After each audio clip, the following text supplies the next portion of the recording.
18वें सूत्र के माध्यम से कामाच न अनुमान अपेक्षा, तो कामित्व का श्रवण होने से, कामना का श्रवण होने से अनुमान के द्वारा प्रतिपाद्य जो प्रधान प्रकृति जगत का कारण नहीं हो सकती अथवा आनंदमय शब्द का वाचक नहीं हो सकती, क्योंकि सत्व अरे जो सत है, आनंद है, आनंद कहाँ पर अंतःकरण में प्राप्त होता है। तो अंतःकरण में प्राप्त होता है तो शुद्ध अंतःकरण में आनंद की प्राप्ति अभिव्यक्ति होती है। तो इसलिए मन का अंतःकरण का विकार है, तो अंतःकरण का विकार हो जाने से वो प्रकृति का कार्य हो सकता है, तो प्रकृति वहाँ पर आनंदमय शब्द का वाचक हो सकती है। तो खंडन कर दिया कि कामना ईक्षण क्रिया किए जाने से, कामना किए जाने के कारण वहाँ पर अनुमान के द्वारा प्रतिपाद्य जो प्रधान प्रकृति है सांख्यों के द्वारा कल्पित, वो जगत के प्रति कारण नहीं हो सकती अथवा आनंद शब्द का वाचक नहीं हो सकती, क्योंकि प्रधान आदि में इच्छा संभव नहीं है, जड़ प्रधान प्रकृति में इच्छा संभव नहीं है। और इच्छते न अशब्दम सूत्र के द्वारा खंडन भी कर दिया था, और अगले सूत्र के द्वारा वर्णन कर दिया था कि इस परमात्मा में, इस जीवात्मा का योग है तादात्म्य पत्ति मुक्ति का उपदेश शास्त्र करता है। तद योगम यानी अभेद आपत्ति, अभेद की प्राप्ति। जीवात्मा का जो प्रतिबिंब जीवात्मा है उसका बिंब के साथ अभेद का प्रतिपादन शास्त्र करता है। अस्मिन अधिष्ठान परमात्मा में अस्य साधकस्य, साधक का तद योगम इन अभेद, तद अभेद तद आत्मा रूप से मुक्ति का उपदेश है। तद अभेदम यानी मुक्ति, मुक्ति का उपदेश शास्त्रीय शासन शास्त्र उपदेश करता है। इस प्रकार से वर्णन कर दिया। अब उसी को और आगे वर्णन करते हैं। तो 297 नंबर पृष्ठ तक चल गया था, उसी से 297 नंबर पृष्ठ से कहते हैं। तो श्रुति ने, शास्त्र ने उपदेश किया था कि जो परमात्मा में तो अरे बिल्कुल भी भेद नहीं मानता वो तो परमात्मा को प्राप्त कर लेता है। जिस काल में ऐसा साधका इस अदृश्य जो स्थूल शरीर से, सूक्ष्म शरीर से, मन वाणी से रहित है, आधार से युक्त है, जो किसी का आधार नहीं है।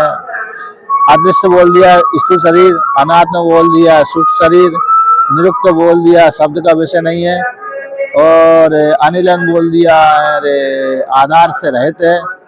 ऐसा जो परमात्मा, उसमें अभय प्रतिष्ठा को, मन की जो उत्कृष्ट वृत्ति है, मन की जो पराकृष्ट वृत्ति है, उस वृत्ति को प्राप्त कर ले साधक जिस काल में प्राप्त कर लेता है। अनिरुक्त का अर्थ कर दिया कि निरुक्त यानी कथन करना, निरुक्त का अर्थ होता है कथन, और न निरुक्त अनिरुक्त है जिसका कथन नहीं किया जा सकता। यथो वाचो निवर्तन्ते अप्राप्त मनसा, इस श्रुति के द्वारा खंडन कर दिया था। और निलय बोलते हैं आधार, आश्रय। तो परमात्मा तो संपूर्ण जगत का आधार है, लेकिन परमात्मा का कोई आधार नहीं है, इसलिए परमात्मा कैसे अनिलयन है। ऐसे आधार से रहते सभी का आधार होता हुआ परमात्मा में अभय प्रतिष्ठा को, मन की जो उत्कृष्ट, मन की जो पराकृष्ट अवस्था है, वृत्ति विशेष है, उस वृत्ति विशेष को यदा जिस काल में साधक प्राप्त कर लेता है तथा उसी काल में उसको अभय प्राप्ति हो जाती है, मोक्ष फल की प्राप्ति हो जाती है।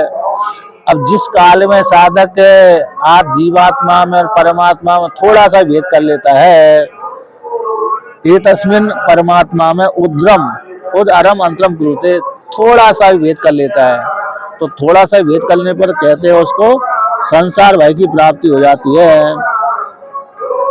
आनंदमय परमात्मा में, आनंद स्वरूप परमात्मा में अल्पम अपि, थोड़ा सा भी अंतर में तारा संबंध को नहीं करता है, नहीं देखता है, तारा संबंध को प्राप्त नहीं होता, थोड़ा सा भेद कर लेता है, तो फिर उस संसार भय से निवृत्ति उसकी नहीं होती, इसलिए वर्णन कर दिया।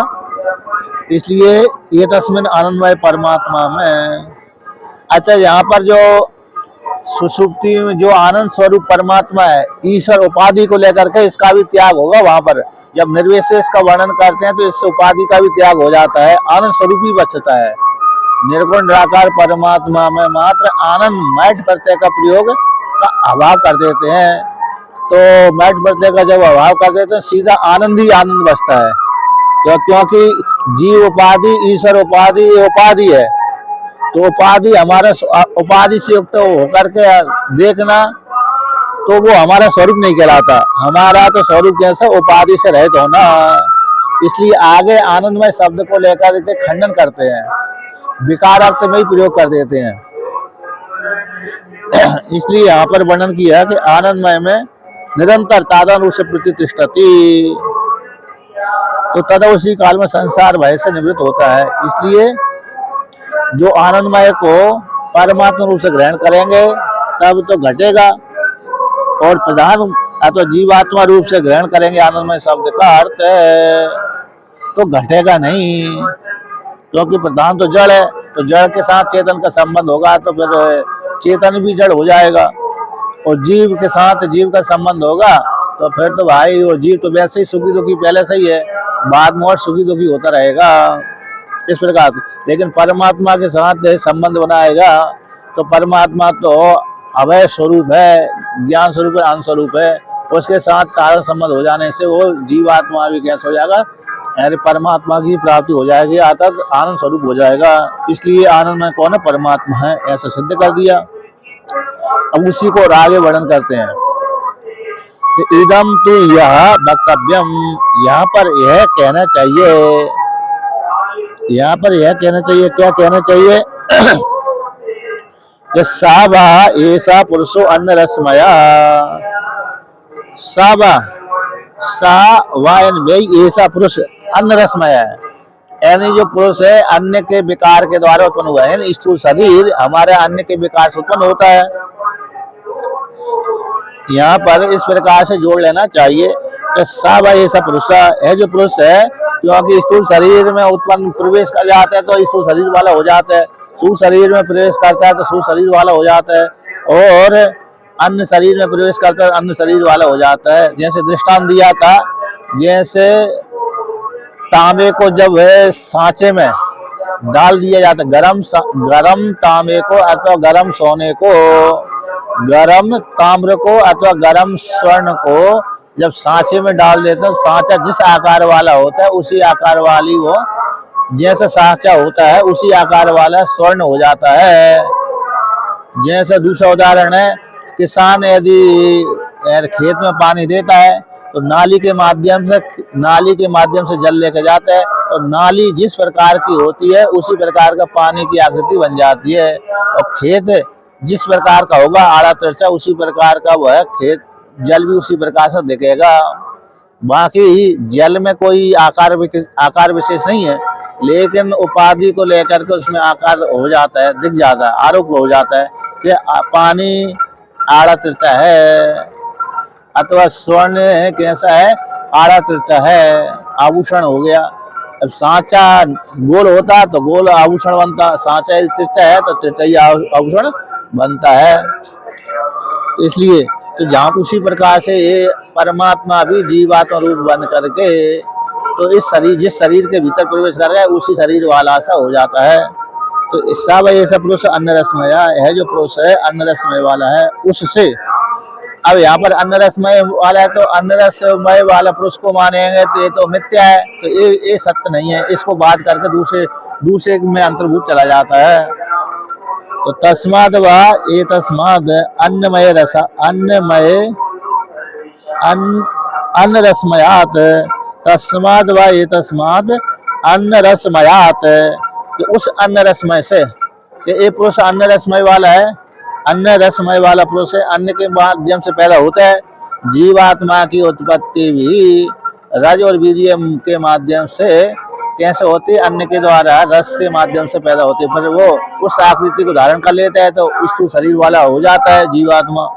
तो ऐसा जो पुरुष है अन्न रसमय वाला होने कारण उस अन्न रसमय से उत्पन्न होता है, तो अन्न रसमय से उत्पन्न हुआ तो अन्न रसमय से, अब अन्न रसमय वाला जीवात्मा अन्न रसमय वाला ही अकेला नहीं है, बल्कि क्योंकि अन्न रस से तो अरे विनाश वाला हो जाता है। जो हमारे स्थूल शरीर है विनाशी है, तो विनाशी होने से जीवात्मा जीव रूप जो परमात्मा है वो तो विनाशी नहीं है, वो तो अविनाशी है, इसलिए वो आत्मा नहीं हो सकता। स्थूल शरीर हमारा आत्मा नहीं हो सकता, कोई दूसरा आत्मा होगा। तो बहुत से व्याधि प्राण को आत्मा मानते हैं, तो प्राण में घटाया तो कहते हैं तस्माद व तस्मात अन्य रसमया से अन्य अंतरात्मा प्राणमया।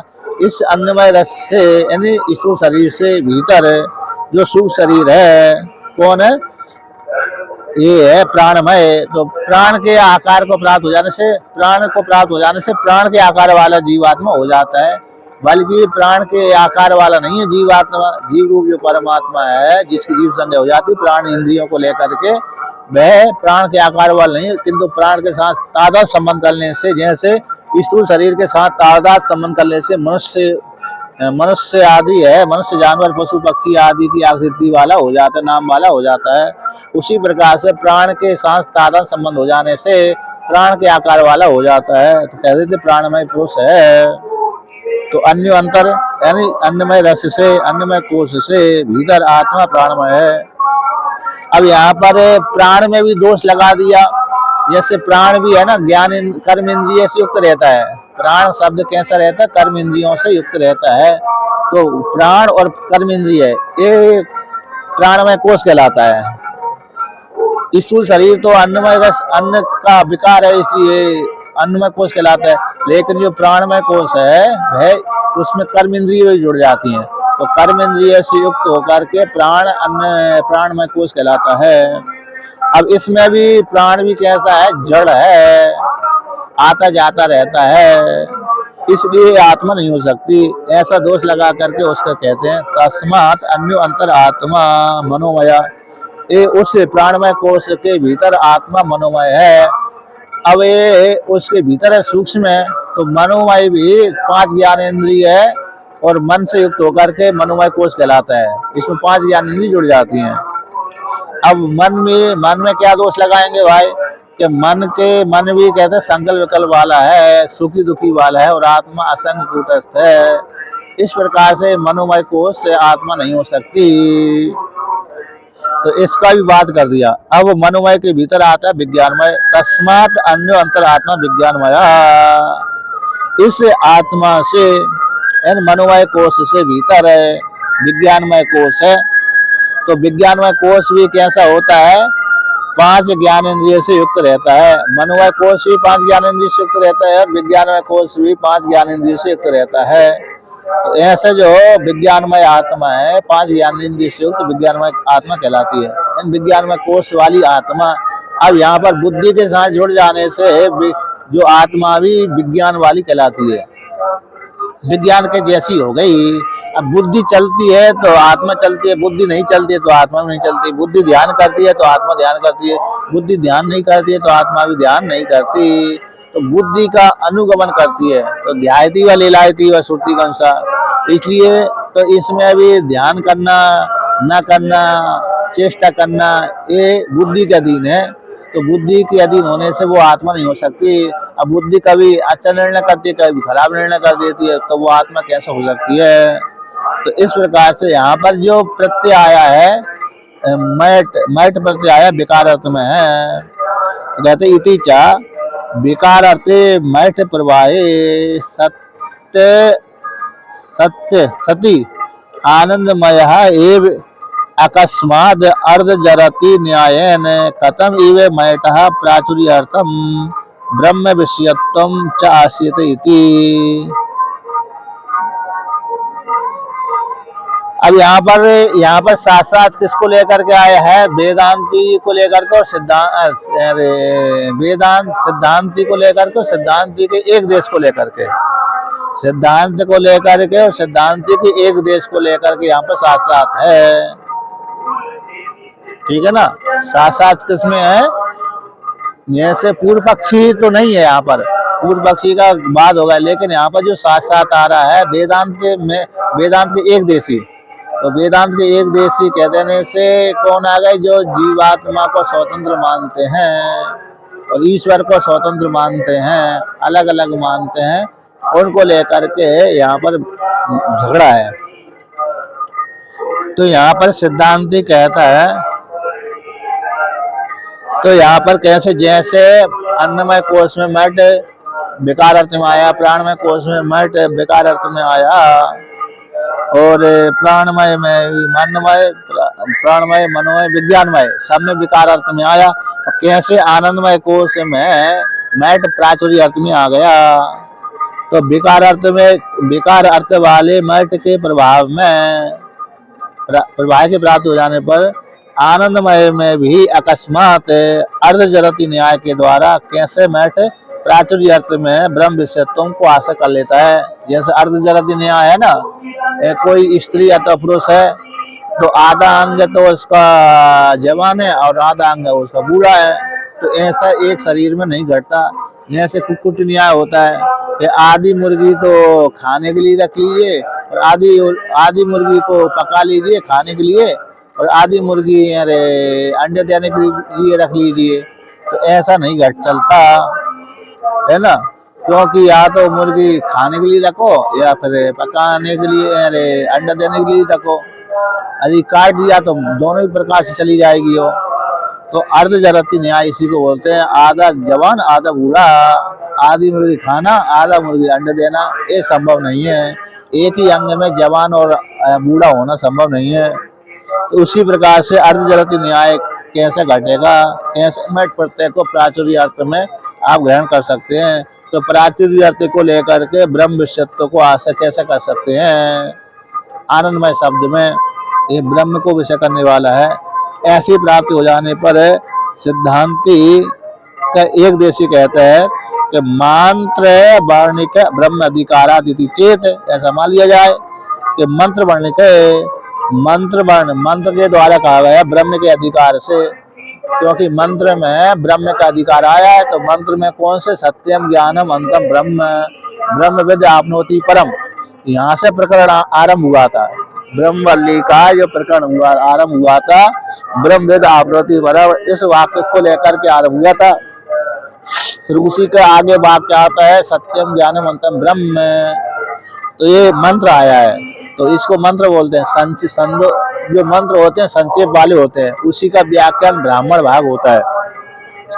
तो मंत्र वर्ण में मंत्र वर्ण के ब्रह्म, मंत्र के द्वारा ब्रह्म का अधिकार का प्रतिपादन किया गया है। मंत्र में सत्यम ज्ञानम अंतम ब्रह्म, श्रुति में ब्रह्म का अधिकार आया है। इसी हेतु से आनंदमय शब्द को हम ब्रह्म कहते हैं। इति चेत मान लिया करना अन्नमय आदि नाम अपि तरी ब्रह्मत्व प्रसंगात। तो सिद्धांति कहता है कि यदि तुम मंत्र के माध्यम से आनंदमय शब्द को निर्विशेष ब्रह्म मानेंगे, किसको मानेंगे, निर्विशेष ब्रह्म, तो निर्विशेष ब्रह्म मानेंगे तो इसमें भी आधार अन्नमय कोश, प्राणमय कोश, मनोमय कोश, विज्ञानमय कोश, इनको भी ब्रह्मत्व की प्राप्ति हो जाएगी। इनमें क्योंकि ये भी तो ब्रह्म के प्रसंग में आए हैं, इनको भी ब्रह्म कहना पड़ेगी। इनको तो आप ब्रह्म नहीं कह रहे, आनंदमय को आप ब्रह्म कह रहे हो, ये ठीक नहीं है। ऐसी प्राप्ति हो जाने पर तो कहते हैं, पूर्व पक्षी यहाँ पर वर्णन करता है,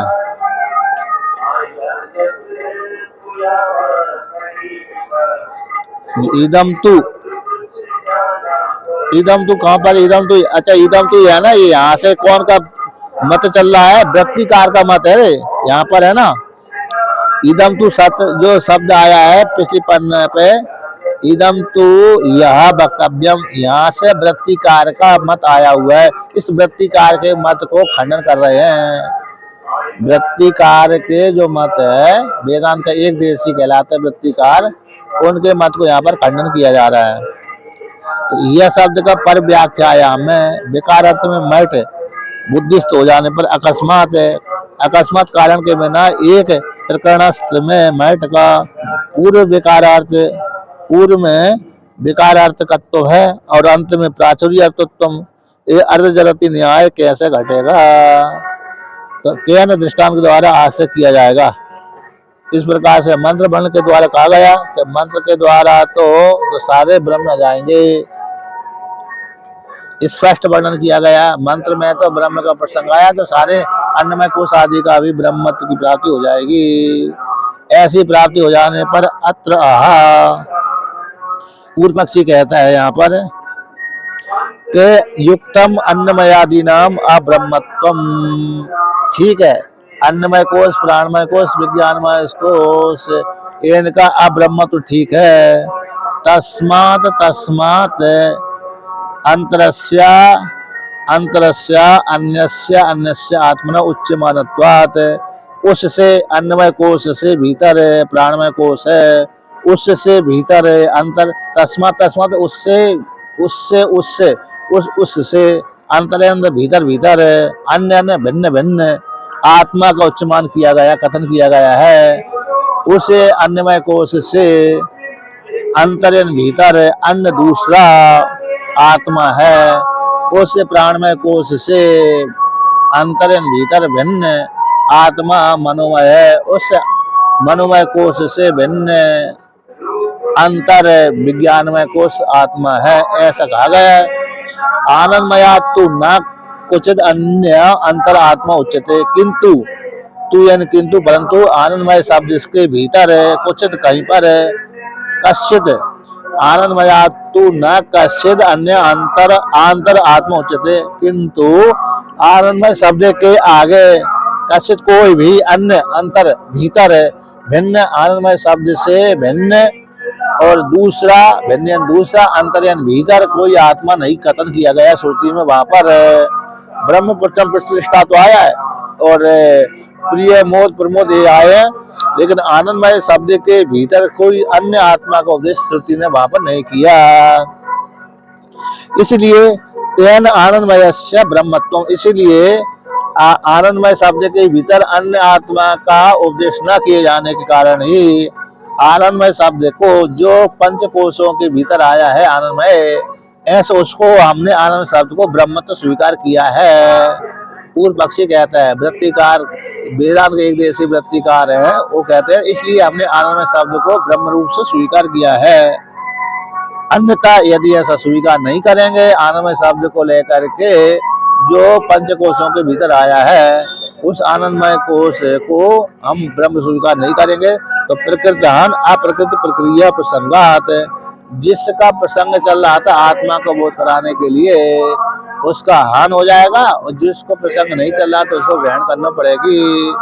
तो प्रकृति का हान और अप्रकृत की, जो प्रकृति नहीं है, प्रकरण नहीं है, जो प्रकरण चल रहा है उसी को उसकी तो हानि हो जाएगी और जो प्रकरण नहीं चल रहा है उसका प्राप्ति हो जाएगी, तो उसी को बोलते हैं प्रकृति हान।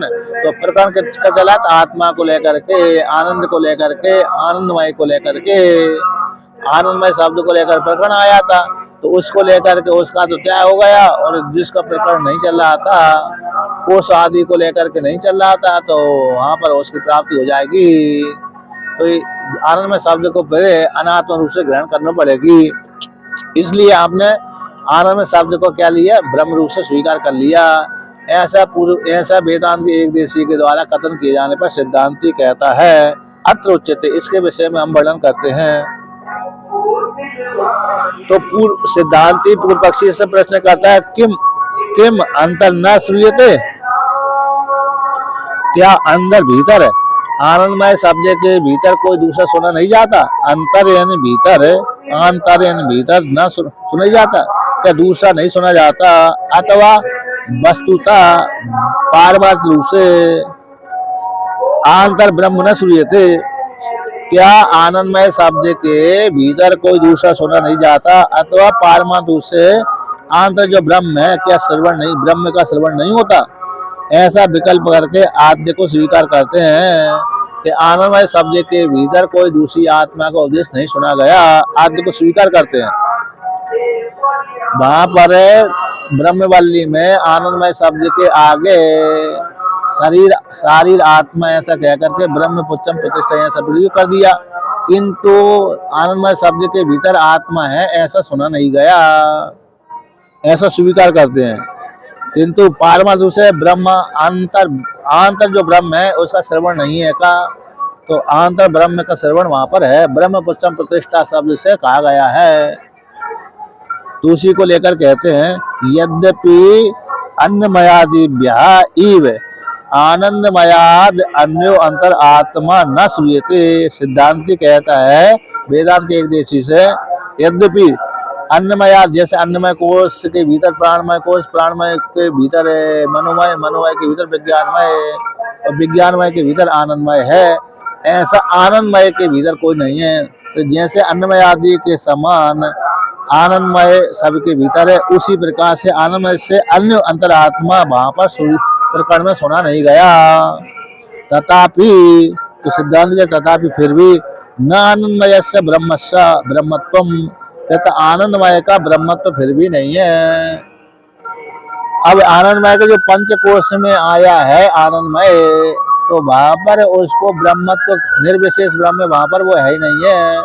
क्योंकि आनंदमय शब्द को लेकर के जैसे जागृत अवस्था में और स्वप्न अवस्था में व्यक्ति विषय को लेकर के आनंद को भोग करता है तो विषयानंद कहलाता है, और मनोराज्य करता है तो बिना विषय के ही भोग करता है, तो उपाधि वाला वो आनंद है। वो तो उपाधि वाला होने से निर्विशेष आनंद की प्राप्ति नहीं हो सकती, निर्विशेष परमात्मा नहीं कहा जा सकता। क्योंकि जो विषयों के माध्यम से आनंद की प्राप्ति होती है तो वो तो क्षणिक होता है, और दुखी वाला करने वाला ही होता है। तो दुखी वाला जो करने वाला आनंद होता है वो परमात्मा नहीं हो सकता। परिच्छिन्न जो आनंद की प्राप्ति होती है, परिच्छिन्न जो आनंद की प्राप्ति होती है वो निर्विशेष आत्मा नहीं हो सकती। तो सुसुप्ति में तो परिच्छिन्न नहीं प्राप्त होता है, प्रचुर मात्रा में आनंद प्राप्त होता है। तो वहां पर भी एक उपाधि बैठी हुई है सुसुप्ति में, तो सुसुप्ति में उपाधि बैठी है तो उसको भी निर्विशेष आत्मा नहीं कह सकते। हाँ, सोपाधिक तो कह सकते हैं, प्रचुर मात्रा में है। जैसे भगवान ने गीता में कहा है, अर्जुन ने पूछा था कि मैं आपको कहाँ कहाँ पर पूजूं, तो भगवान ने कह दिया कि मेरे ये अंश उपाधि है, यहाँ पर मेरे का चिंतन कर सकती हो। तो सारे भूतों उन्होंने भगवान ने एक एक प्रधान की उपासना वर्णन कर दी, एक एक रूप से वर्णन कर दिया। ऋषियों में मैं हूँ, वेदों में मैं हूँ, ऋतुओं में मैं ये हूँ, पुरुषों में मैं ये हूँ, है ना। अरे आदित्य में, सूर्यों में मैं ये आदित्य हूँ इत्यादि वर्णन कर दिया था। उसी प्रकार से यहाँ पर सुसुप्ति में प्रचुर मात्रा में आनंद की प्राप्ति होती है। तो आनंद की प्राप्ति होती है तो वह भी निर्विशेष आनंद नहीं है वो वहाँ पर, क्योंकि उपाधि से जन्म है, अविद्या रूप उपाधि वहाँ पर विद्यमान रहती है। इसी आनंदमय का निर्विशेष ब्रह्म तो नहीं है। अतः यथा आनंदमयम प्रकृत्या श्रूयते, जिस प्रकार से आनंदमय का प्रकरण सुना जाता है उस प्रकार में, जिस कारण से आनंदमयम प्रकृत्या आनंदमय को प्रस्तुत करके आरंभ करके सुना गया है कि तस्य प्रियमेव शिरा मोदो दक्षिण पक्ष प्रमोद उत्तर पक्ष आनंद आत्मा ब्रह्म पुच्छम प्रतिष्ठा इति, कि उस आनंदमय का प्रिय ही सिर है। किसी इष्ट वस्तु को देखना प्रिय कहलाता है। अब उस वस्तु को हमने प्राप्त कर लिया, मोद कहलाता है, उसको उपभोग कर लिया, अरे प्रमोद कहलाता है। ऐसी आनंद आत्मा है, वो आनंद हमारी आत्मा, आनंद आत्मा। तो ब्रह्म पुच्छम प्रतिष्ठा, तो आनंदमय के भीतर जो आनंद आत्मा है और वो ब्रह्म पूछ है। पूछ यहाँ पर आधार का वाचक है, यानी आनंदमय शब्द कोश को लेकर के भी आनंदमय उपाधि को त्याग करके यहाँ पर वो आनंदमय भी जिसमें कल्पित है वो ब्रह्म है। इसका प्रसंग है यहाँ पर, इसी को सिद्ध करना है, यहाँ पर निर्विशेष को यहाँ पर ले जाना है। 5 जागृत अवस्था का त्याग करना है, स्वप्न अवस्था का त्याग करना है, सुसुप्ति अवस्था का त्याग करना है। तो जागृत स्वप्न सुसुप्ति तीनों ही उपाधि का त्याग करके निर्विशेष तुरीय पद की प्राप्ति हो जाएगी बात करके। तो इस प्रकार से वहां पर आनंदमय कोश को लेकर के आया है। तत्र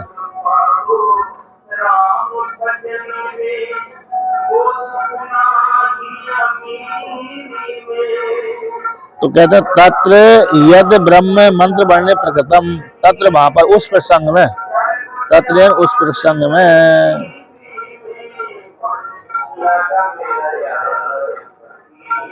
यहाँ पर ये आया है, देखिए टीका में, अरे 299 नंबर पृष्ठ की तीसरी पंक्ति, इष्ट अर्थ का दृष्टि के माध्यम से उत्पन्न जातम उत्पन्न सुख प्रिय कहलाता है।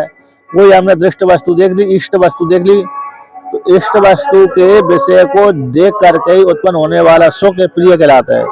स्मृति के द्वारा आमूल कहलाता है। अब भाई अभ्यास से प्रकृष्ट जो उसको हमने बार बार स्मरण किया, उसी के माध्यम से हमको प्रमोद हो गया। तो यहाँ पर भेद ऐसा वर्णन कर दिया। आमोद कह दिया मोद को आमोद कह दिया। क्या कर दिया? मोद को आमोद, प्रमोद को भोग कर दिया। इष्ट अर्थ का दृष्टि से, इष्ट विषय के देख लेने से उत्पन्न जात में उत्पन्न सुख प्रिय कहलाता है। अब उसी सुख को हमने बार बार स्मरण किया तो आमोद, स्मृति के माध्यम से आमोद हो जाते हैं, मोद हो जाता है। बार बार स्मरण किया, हाँ इसको मैंने एक बार भोगा था, इस प्रकार इसको मैंने खाया था, इसलिए मेरे को बहुत आनंद की प्राप्ति हुई थी। तो आमोदन आमोदन मोद हो गया, असमंता मोद है। अब उसकी अभ्यास से प्रकृष्ट मोद, अब उसका उपभोग कर लिया प्रकृष्ट, तो उसे आमोद के अभ्यास से, बार बार अभ्यास से प्रकृष्ट जो मोद है, प्रकृष्ट जो मोद सुख हुआ वो प्रमोद कहलाता है। किंतु कहते आनंद तो, आनंद यहाँ पर कहते हैं जो आनंद तो कारण बिंब चेतन है। यहाँ पर जो आनंद शब्द है, आनंद आत्मा आया ना, तो आनंद आत्मा तो कारण बिंब चेतन है। उसी बिंब चेतन के माध्यम से ही आनंद की प्राप्ति इसमें होती है, विषयों के माध्यम से अंतःकरण में होती है। अंतःकरण में विषयों के माध्यम से उसी आनंद का एक लव मात्र, कण मात्र ही सुख प्राप्त होता है। और सुषुप्ति अवस्था में बहुत मात्रा से लेकर के, क्योंकि वहां पर अंतःकरण तो नहीं है लेकिन अविद्या रूप उपाधि है। तो आत्मा सिर पुच्छ मध्य कामा, आत्मा का सिर और पूंछ के, सिर और पूंछ के मध्य में मध्य काया, आत्मा शब्द कैसे है? मध्य, सिर और पूंछ के मध्य काय, तो मध्यम भाग को आत्मा बोलते हैं, सिर और पूंछ के बीच भाग को क्या बोलते हैं? आत्मा बोलते हैं। और शुद्ध ब्रह्म तो कैसे? शुद्धम इति, ब्रह्म तो हमेशा शुद्ध है। ब्रह्म पुच्छम प्रतिष्ठा में जो ब्रह्म शब्द है वो शुद्ध है। वो पूंछ कैसा है? तो पूंछ आत्मा शब्द किसका आ गया? आनंद शब्द तो यहाँ पर कौन है? आनंद शब्द तो कारण चित बिंब चेतन है। यहाँ पर कारण बिंब चेतन कौन सा हो गया? आनंद शब्द है। और जो आत्मा शब्द आया श्रुति में, आनंद आत्मा, आत्मा शब्द से यहाँ पर सिर और पूंछ, सिर और पूंछ के मध्य भाग को आत्मा कहते हैं। और ब्रह्म तो शुद्ध है, और उसी ब्रह्म रूप आधार में ये जीवात्मा अवस्थित होता है। इस प्रकार से जानना चाहिए कि तत्र, इस प्रसंग में वहां पर यद ब्रह्म, जो ब्रह्म मंत्र वर्ण में आया था, इसका प्रकरण चल रहा था। कौन?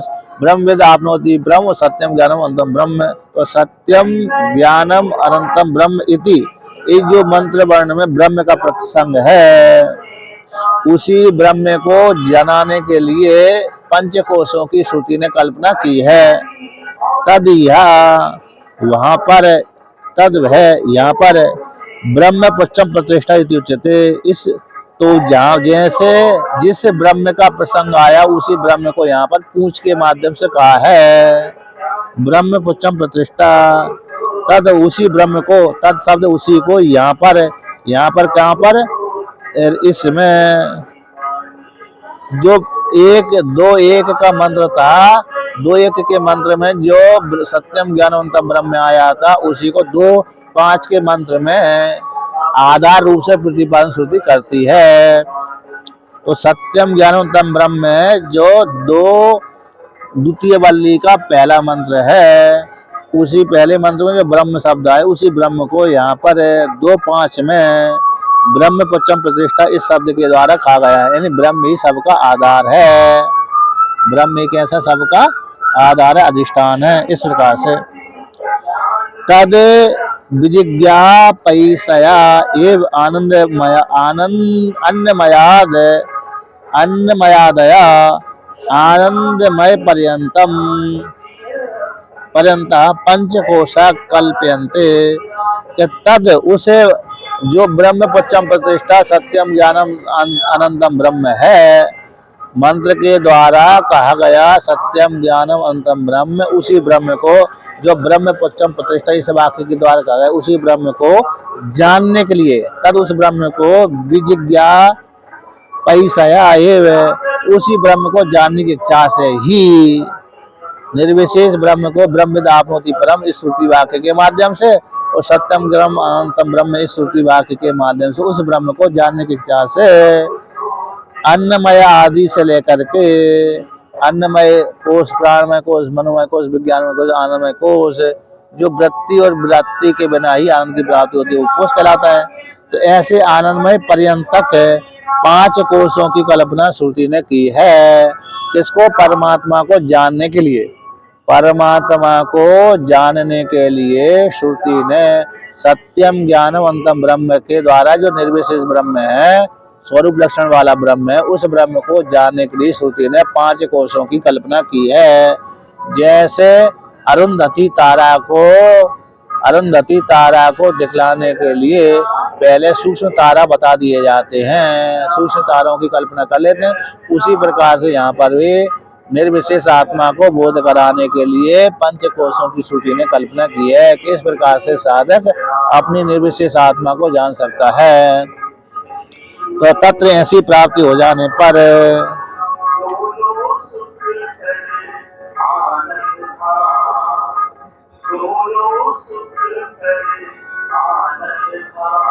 तत्र कुतः प्रकृत हन अप्रकृत प्रक्रिया प्रसंगा। तो कैसे? सिद्धांत पूर्व पक्षी ने कहा था यदि वहां पर अन्नमय शब्द से ब्रह्म नहीं लेंगे और अनात्मा मानेंगे तो प्रकृति का हन हो जाएगा, अप्रकृत की प्रक्रिया हो जाएगी। तो सिद्धांत कहना कैसे प्रकरण का हन होगा, अप्रकरण का प्राप्ति होगी, कैसे प्राप्ति हो सकती है? आत्म नहीं हो सकती, क्योंकि प्रकरण किसका है? ब्रह्म का ही है। उसी ब्रह्म को बोध कराने के लिए 5 कोशों की कल्पना की है। इसी को टीका में आया है 299 नंबर पृष्ठ की नीचे से दूसरी पंक्ति। कहते जो मंत्र में प्रकरण, मंत्र में जो प्रकृत ब्रह्म है गुहा के द्वारा कहा गया है, गुहा निहित रूप से बुद्धि गुहा के भीतर है, सर्वांतर ब्रह्म है। तद ही यहाँ पर मंत्र में सत्यम ज्ञानवंतम ब्रह्म है और बुद्धि के भीतर ही परमात्मा विद्यमान रहते हैं। बुद्धि के द्वारा ही परमात्मा की प्राप्ति होती है, बुद्धि के भीतर रहता है। तो मंत्र में जो प्रकृत ब्रह्म है उसको गुहा में निहित होने से सर्वांतर है, सभी के भीतर ब्रह्म है। तद्भूषी ब्रह्म को यहाँ पर पुच्छ वाक्य में ब्रह्म शब्द से प्रतिविज्ञा की है। तो प्रतिविज्ञा शब्द का अर्थ होता है कि स्वयं देवदत्ता, जिसको मैंने भूतकाल में देखा था वही व्यक्ति को मैं अभी यहाँ देख रहा हूँ। तो वो भूतकाल वाला व्यक्ति और एक काल वाला व्यक्ति दोनों एक ही है, बस काल का हमने त्याग कर दिया, भूतकाल का काल का त्याग कर दिया, वर्तमान काल का त्याग कर दिया, पिंड पिंड में एक कर लिया। जैसे हमने किसी व्यक्ति को काशी में देखा था, अभी उसी व्यक्ति को हम प्रयागराज में देख रहे हैं, क्योंकि प्रयागराज में भूतकाल में हमने वहां पर देखा काशी में, अब वो प्रयागराज में आया, उस प्रयागराज में उस व्यक्ति को देख करके हमको स्मृति बन गई, अरे मैंने तो इसको काशी में देखा था, अभी यहाँ देख रहा है, चलो मिल लेते हैं। तो उस काल को, एक काल को हम त्याग कर देते हैं, पिंड पिंड में ज्ञान कर लेते हैं, एक कर लेते हैं। तो इसको उसी को ही बोलते हैं हम प्रतिविज्ञा। स्वयं देवदत्ता, यही देवदत्ता है जिसको मैं भूतकाल में देखा था। तो यहाँ पर भी सत्यम ज्ञानवंतम ब्रह्म में भी ब्रह्म की प्रतिज्ञा की गई थी और ब्रह्म पच्चम प्रतिष्ठा इसमें भी वही ब्रह्म आया है। उसी प्रतिविज्ञा शब्द के माध्यम से वही ब्रह्म यहाँ पर जाना जाता है और दूसरा नहीं है। तो कहता तस्य, उसी ब्रह्म की ही विज्ञापन की इच्छा से, उसी ब्रह्म को ही जानने की इच्छा से, विज्ञापन इच्छा जानने की इच्छा से ही पंचकोश रूपा गुहा, 5 कोश वाली जो गुहा विस्तार पूर्वक कही गई है।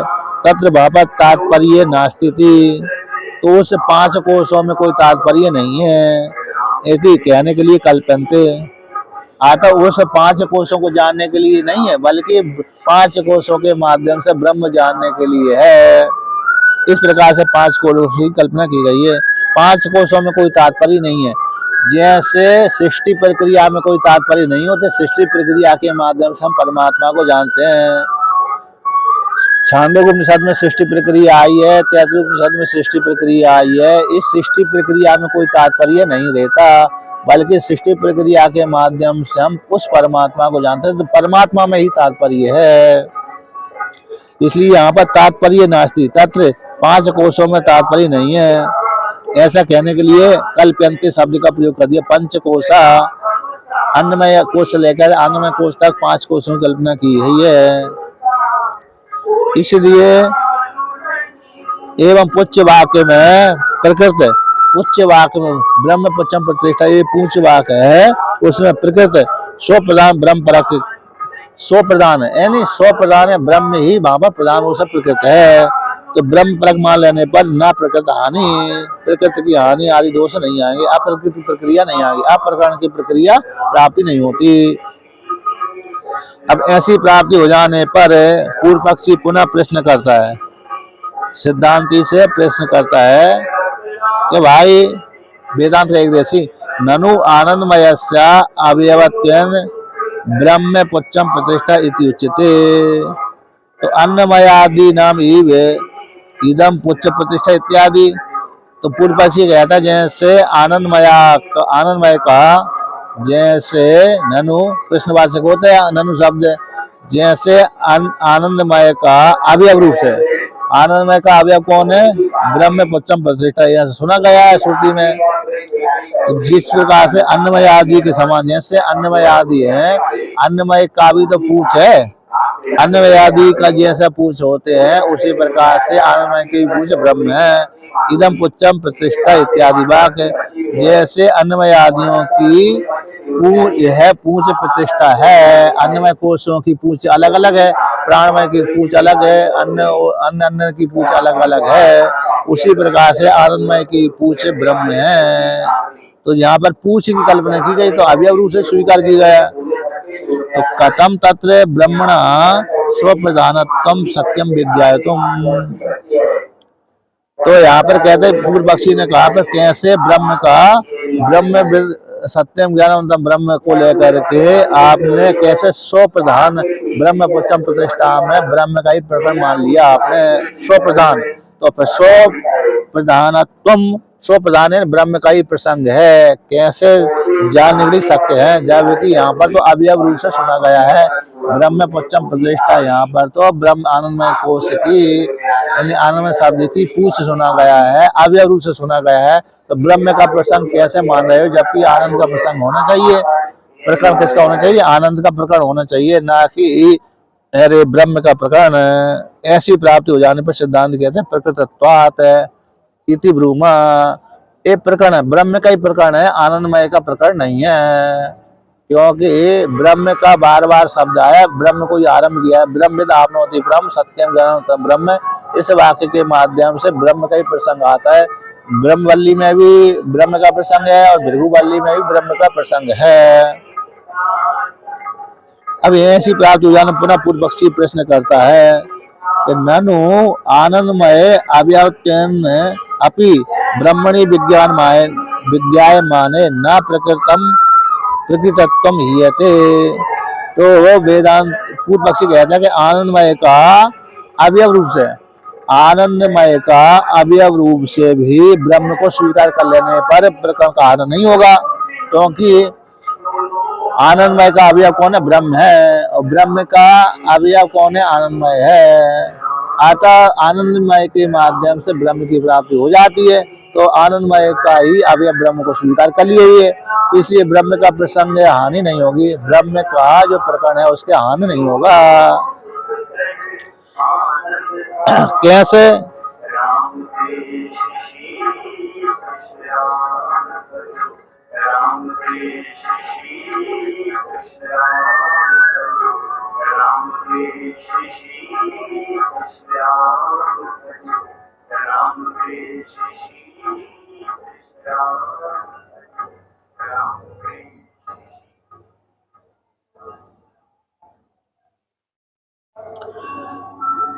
यहाँ पर इस प्रकार से वर्णन किया जैसे यहाँ पर आनंदमय शब्द के द्वारा ही आनंदमय के अवयव रूप से भी ब्रह्म को जान लेने पर, क्योंकि ये ब्रह्म कौन है? आनंदमय का ही अवयव है, पूछे अंग विशेष है, ब्रह्म आनंदमय का ही अंग विशेष है, ऐसे जान लेने पर अब जो जिस ब्रह्म का प्रसंग चल रहा था उस ब्रह्म का भी प्रसंग आ जाएगा।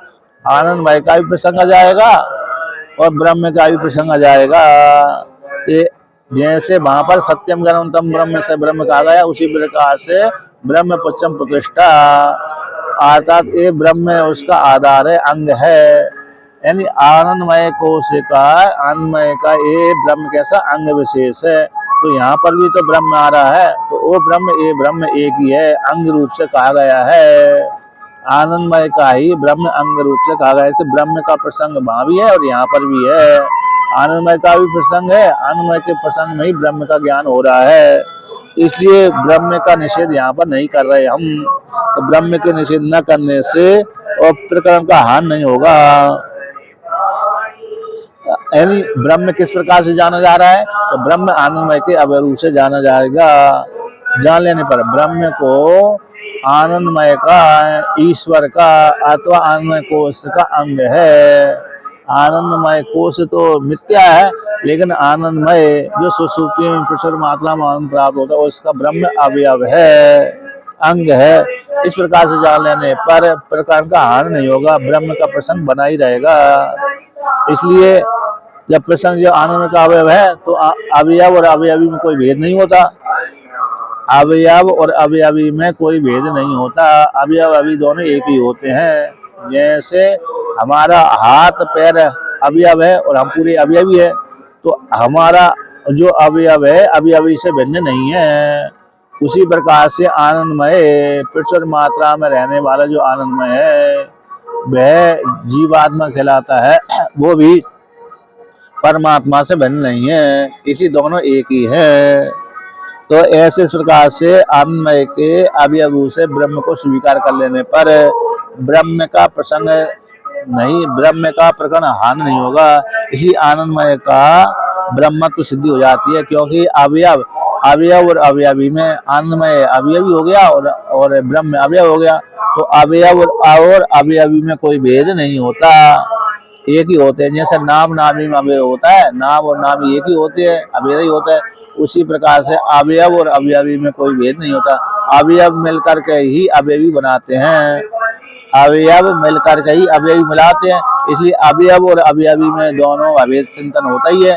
इसलिए आनंदमय कौन सा ब्रह्म है, आनंदमय का ब्रह्म सिद्ध हो जाता है, क्योंकि अवयव अवयवी में जाकर मिल जाता है।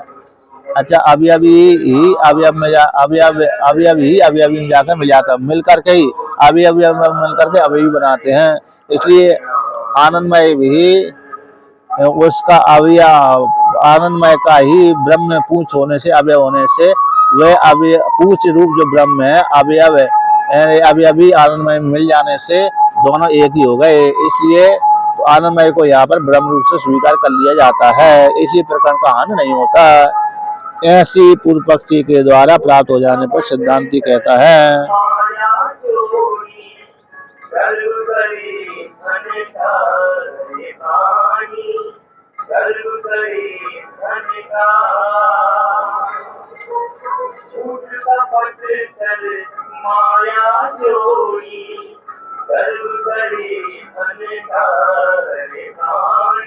अब आगे वर्णन करते हैं। अच्छा, आगे का सिद्धांती कहता है यहाँ पर अत्र उच्चते, इसके विषय में हम वर्णन करते हैं, इसके विषय में हम वर्णन करते हैं। क्या वर्णन करते हैं? एक का ही गुणत्व प्रधानत्व वृद्धम। अब यहाँ पर सिद्धांती कहता है प्रकरण का अन्यथा सिद्धि, ये प्रकरण है अन्य प्रकार से भी सिद्ध हो जाता है। ब्रह्म यहाँ पर सिद्धांती ने कहा, पूर्व पक्षी ने कहा था कि ब्रह्म के प्रसंग में, वे ब्रह्म का प्रसंग है, यदि भिन्न प्रकार से ले जाओगे तो प्रकरण का हानि हो जाएगा। तो पूर्व पक्षी कहता है ये प्रकरण तो अन्य प्रकार से भी सिद्ध हो जाता है। किस प्रकार से सिद्ध हो जाता है कि अरे ब्रह्म को आनंदमय का अवयव मान लेने से, अवयव अवयवी में कोई भेद न होने से उसी ब्रह्म का प्रसंग हो जाएगा, प्रकरण हो जाएगा। इसलिए यहाँ पर ब्रह्म आनंदमय को ब्रह्म रूप से स्वीकार कर लेने पर सिद्धि हो जाएगी।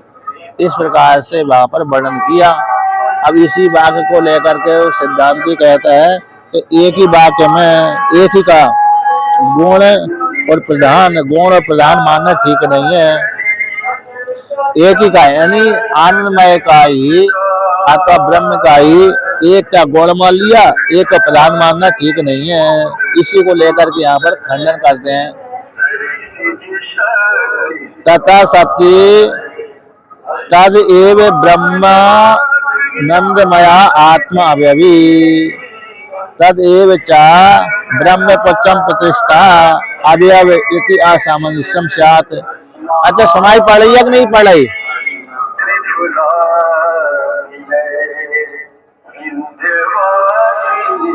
ज्यादा तो नहीं सुनाई पड़ रही है, आपकी आवाज मेरे को नहीं आ रही। बाहर की आवाज ज्यादा तो नहीं आ रही है?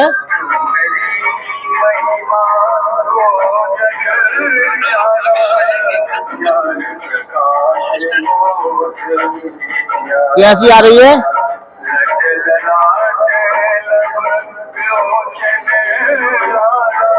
चलो अब कल करते हैं, हाँ।